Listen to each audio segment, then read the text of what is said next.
আল্লাহ রাসূল সাল্লাল্লাহু আলাইহি ওয়াসাল্লামের সুন্নাহ, রাসূলের সুন্নাত নিয়ে এখন গবেষণা হচ্ছে। বড় বড় ইউনিভার্সিটিগুলোতে, ইউরোপ, আমেরিকায় আল্লাহ রাসূলের সুন্নাত নিয়ে গবেষণা হয়।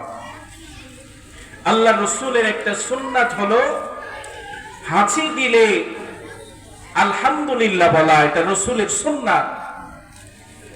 বিজ্ঞান গবেষণা শুরু করলো যে হাঁচি আসলে আলহামদুলিল্লাহ বলতে হবে কেন, এটার ভিতরে কি হিকমত আছে তারা বোঝার জন্য মানুষের হাঁচি, ওইটাকে একজন বড় ডাক্তার তার মাধ্যমে হাঁচি ল্যাবের ভিতরে ঢুকানো হয়েছে, যে মানুষের হাঁচি আসলে রাসূল আলহামদুলিল্লাহ বলেন। এটাকে সুন্নাত করেছেন, কারণ কি? মানুষের হাঁচি যখন ল্যাবের ভিতরে ঢুকানো হলো, ল্যাব থেকে পরীক্ষা করে পাওয়া গেল মানুষ যখন হাঁচি দেয় মানুষের দেহ থেকে হাজারো জীবাণু বের হয়ে যায়। সুবহানাল্লাহ। চিন্তা করে দেখেন, আল্লাহ রাসূল সাল্লাল্লাহু আলাইহি ওয়াসাল্লাম, যিনি দুনিয়ার কোন বই পুস্তক পড়াশোনা করে জ্ঞান অর্জন করেন নাই, ১৫০০ বছর আগে পৃথিবীর সমস্ত মানুষদেরকে বলে গিয়েছেন, ও পৃথিবীর মানুষেরা শোনো, যখন তোমাদের হাঁচি আসবে সাথে সাথেই বলবে আলহামদুলিল্লাহ, আল্লাহর শুকর আদায় করবে। ১৫০০ বছর পরে বিজ্ঞান রাসূলের সেই সুন্নাত নিয়ে গবেষণা শুরু করে দিল। রাসূলের ওই সুন্নাত গবেষণা করে তারা পেয়েছে, হায়রে, একবার হাঁচি দিলে মানুষের শরীর থেকে অসংখ্য অগণিত জীবাণু বের হয়ে যায়।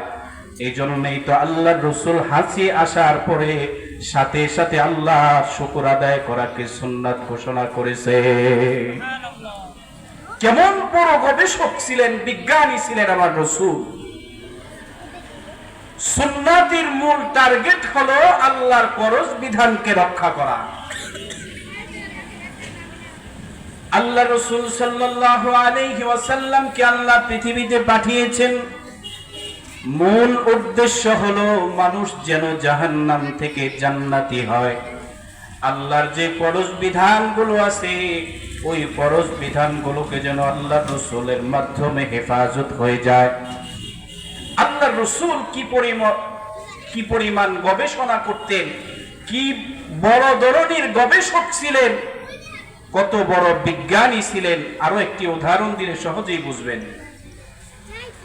আল্লাহ তাআলা আমাদের উপরে নামাজকে ফরজ করেছেন, নামাজ আদায় করা ফরজ, কিন্তু নামাজের আগে ওযু করাও ফরজ। এই ওযু সঠিকভাবে আদায় করার জন্য ওযুর ভিতরে 4টি কাজ আছে ফরজ। এই 4টা কাজ সঠিকভাবে আদায় না হলে ওযু হবে না, ওযু যদি না হয় নামাজ হবে না। আল্লাহ রাসূল সাল্লাল্লাহু আলাইহি ওয়াসাল্লামের গবেষণা দেখেন, আল্লাহ তাআলা কি পরিমাণ মেধা দিয়েছেন আমাদের রাসূলকে। তিনি বলেন, আল্লাহ তাআলা কোরআনুল কারীমে ঘোষণা করেছেন, যখন তোমরা নামাজ পড়বে ফাকসিলু উজুহাকুম, তোমাদের চেহারা ধৌত করবে, এটা ফরজ। এই ফরজ বিধানটি শুরু করার আগে আল্লাহর রাসূল 3টা সুন্নাত রেখেছেন। সর্বপ্রথম হলো ওযুর আগে 2 হাতের কবজি পর্যন্ত ধৌত করতে হয়। 2 নম্বরে হলো কুলি করতে হয়, নাকে পানি দিতে হয়। 3 নম্বরে কুলি করতে হয়। তারপরে ফাকসিলু উজুহাকুম, তোমাদের চেহারা ধৌত করো। এই মূল কাজ করার আগে আল্লাহর রাসূল গবেষণা করে 3টা সুন্নাত কেন দিলেন। ফিকহার মাসালা হলো, পানি দিয়ে পবিত্রতা অর্জন করতে হয়, তবে পানি হলেই চলবে না, পানির ভিতরে 3টা গুণ থাকতে হবে। যতক্ষণ পর্যন্ত পানির ভিতরে 3টা গুণের কোনো একটা গুণ অনুপস্থিত থাকবে, ওই ধরনের পানি দিয়ে পবিত্রতা অর্জন করা জায়েজ হবে না। পানির 3টা গুণ, একটা হলো পানির কালার, আরেকটা হলো পানির স্বাদ, আরেকটা হলো পানির গ্রান। এই তিনটা যদি পানির ভিতরে একসাথে থাকে, ওই পানি দিয়ে পবিত্রতা অর্জন করা যায়। আল্লাহ রসুলের গবেষণা হলো, যেহেতু সুন্নাতের মূল উদ্দেশ্য হলো ফরজকে রক্ষা করা, আল্লাহ রসুলের সুন্নাত, আল্লাহ রসুল বলেন যখন তুমি ওযু করবে প্রথম তুমি পানিতে হাত দিবে, পানিতে হাত দিয়া কবজি পর্যন্ত ধৌত করবে। উদ্দেশ্য হলো পানির যেই স্বাভাবিকতা, পানির যেই রং, পানির ভিতরে যে একটা গুণ থাকতে হয় স্বাভাবিকতা, হাত দিয়ে তুমি পরীক্ষা করো পানির স্বাভাবিকতা ঠিক আছে কিনা। যদি দেখো পানির স্বাভাবিকতা ঠিক আছে, এবার তুমি দ্বিতীয় কাজ করো। দ্বিতীয় কাজ হলো নাকের ভিতরে পানি দাও, নাকের দিয়ে পানি দিয়ে তুমি পরীক্ষা করো ওই পানিটার গ্রান ঠিক আছে কিনা। যদি দেখো গ্রান ঠিক নাই, তাহলে আর সামনে বাড়া যাবে না। যদি দেখো গ্রান ঠিক আছে, তাহলে এবার তৃতীয়টা করো, তুমি ওই পানিকে মুখে দিয়ে কুলি করে পরীক্ষা করো ওই পানির স্বাদ ঠিক আছে কিনা। এই তিনটা যদি ঠিক থাকে, এবার আল্লাহর ফরজ বিধান ফাকসিলু উজুহাকুম, তোমার চেহারা ধৌত করো।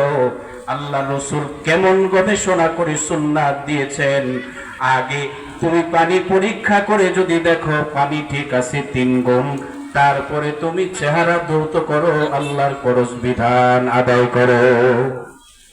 কি পরিমাণ জ্ঞানের অধিকারী ছিলেন আমার রাসূল। এজন্য বর্তমান বিজ্ঞান রাসূলের সুন্নাত নিয়ে গবেষণা করে তারা আশ্চর্য হয়ে যায় যে আল্লাহর রাসূল এই পরিমাণ গবেষণা কিভাবে করলেন। এটা আল্লাহর পক্ষ থেকে আল্লাহর রাসূল এই যোগ্যতা অর্জন করে নিয়েছেন। এই জন্য আল্লাহর রাসূল বলেন, আল্লামানি রাব্বি ফাআহসানা তা'লিমান, আমার শিক্ষক হলেন স্বয়ং আল্লাহ। আমি আল্লাহর কাছ থেকে দিন শিখেছি, বুঝ শিখেছি, জ্ঞান শিখেছি। তাই আল্লাহ রসুলের জ্ঞানের সাথে পৃথিবীর কারো জ্ঞানের কোনো তুলনা হয় না। রসুলের প্রতিটি সুন্নাত এক একটা গবেষণার বিশাল মহাসমুদ্র। যারাই রসুলের সুন্নাত নিয়ে গবেষণা করেছেন তারা নিজেরাই আশ্চর্য হয়ে গেছেন যে আল্লাহর রসুল এই পরিমাণ জ্ঞানী ছিলেন। কিভাবে আল্লাহর রসুল কোন ধরনের বিজ্ঞানের উপকরণ ছাড়া এত গবেষণার সাথে আল্লাহর রসুল আমাদের সামনে সুন্নাতগুলো পেশ করেছেন। তাই তো আল্লাহর রসুলকে আল্লাহ তাআলা আমাদের জন্য উত্তম আদর্শবান বানিয়েছেন। কোরআনে আল্লাহ ঘোষণা করেছেন, রসুল হলো তোমাদের জন্য উত্তম আদর্শ, তোমরা রসুলের মতো তোমাদের জীবন বানাও। যদি রসুলের মতো তোমাদের জীবন হয়, তাহলে তোমাদের প্রতিটি কাজ হবে ইবাদত। আর আমি আল্লাহ তোমাদের কি ইবাদতের জন্যই বানিয়েছি। যদি তোমাদের জীবনের কোনো একটি কাজ ইবাদত না হয়, তাহলে আমি আল্লাহর কাছে জবাব দিতে হবে।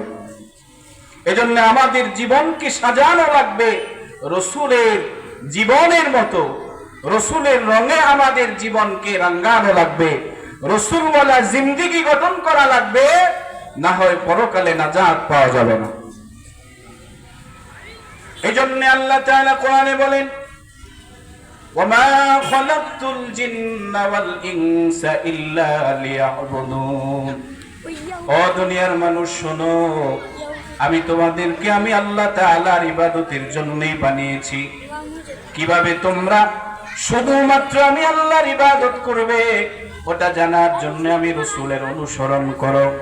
আমার রসুলের জিন্দেগিতে এমন কোনো কাজ ছিল না যেটা ইবাদত নয়। আমার রসুল যখন খাইতেন, খাওয়াটা রসুল কিভাবে খাইতেন, তুমি রসুলের খাওয়াটাকে ফলো করো। আমার রসুল যখন খাইতেন, আল্লাহ রসুল কখনো পেট ভরে খাইতেন না।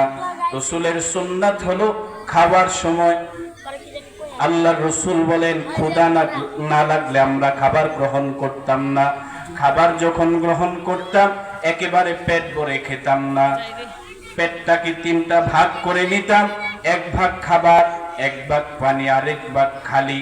বর্তমান বিজ্ঞান বলে কোন মানুষ যদি এইভাবে খাবার গ্রহণ করে, এইভাবে যদি সে তার সারা জিন্দেগি গঠন করতে পারে, তাহলে এই সুন্নাতওয়ালা খাবার গ্রহণ করার কারণে খাবারটা তো ইবাদত হবে, শুধু তাই নয়, ওই ব্যক্তির জীবনে কখনো খাবার গ্রহণের কারণে যেই ধরনের রোগ বিমারে মানুষ ভোগে, ওই মানুষ জীবনেও খাবার গ্রহণ করার কারণে যে রোগগুলো হয়, ওই রোগগুলো ওই মানুষের জীবনেও কোনোদিন হবে না।